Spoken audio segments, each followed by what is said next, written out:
The truth is, people don't need proof to judge you. They only need a version of you that makes them feel superior. That night, the dining table looked perfect. Warm lights, polished cutlery, forced smiles. Christmas had a way of dressing disappointment in gold. Everyone was present, physically at least. Emotionally, I had been alone there for years.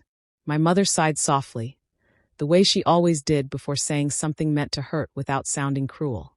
"Between jobs again," she said, not even looking at me. My father nodded in agreement, already convinced. No one asked me anything. No one waited for an answer. They had already decided. I kept my gaze lowered, not because I was ashamed, but because I had learned something important over the years. Explaining yourself to people who enjoy misunderstanding you is pointless. They spoke about stability, responsibility, success. Words they believed belonged to them. In their eyes, I was unfinished business. A failure that made family gatherings uncomfortable. What they didn't know was that silence wasn't my weakness. It was my strategy. Before the story continues, if you enjoy deep, emotional revenge stories that feel real, take a moment to like the video and subscribe to the channel. It helps more than you think. And what comes next is worth staying for.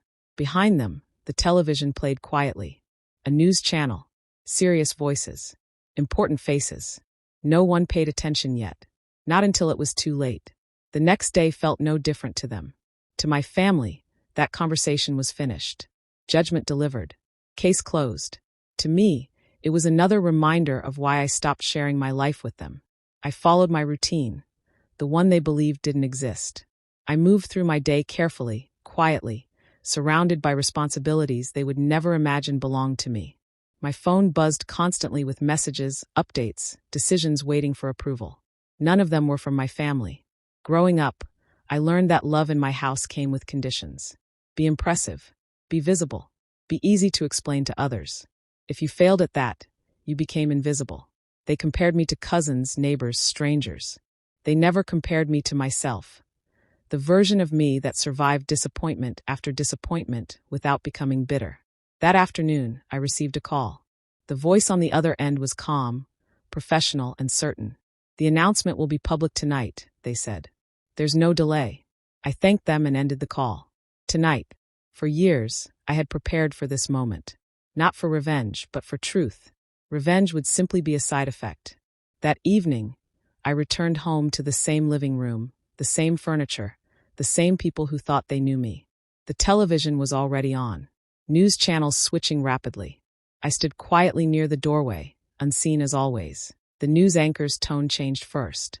That urgent seriousness that makes people sit up straight without knowing why. "Breaking news tonight," the anchor said.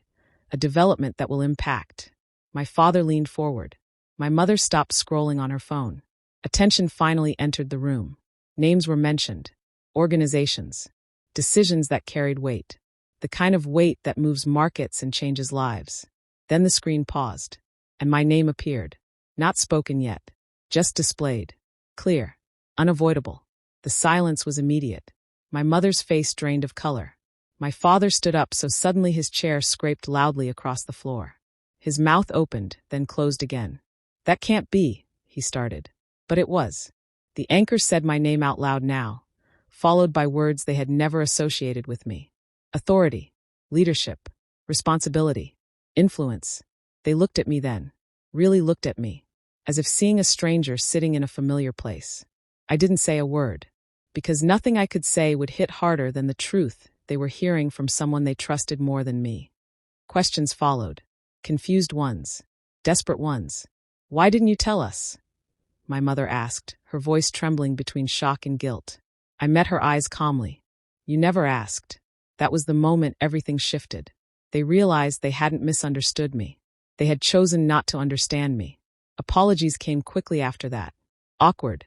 Heavy. Filled with regret that sounded more like fear of being wrong than genuine remorse. They spoke about love. About worry. About intentions. I listened. And for the first time, I didn't need their approval. Because respect that arrives only after public confirmation isn't respect at all. I didn't celebrate. I didn't gloat. I didn't remind them of every cruel word they had spoken. I simply continued living. Revenge doesn't always look like destruction. Sometimes it looks like distance. Like boundaries. like choosing peace over people who only value you when the world tells them to. They learned something that night, not because I taught them, but because life did. And I learned something too, that being underestimated is painful, but being proven right without saying a word is powerful.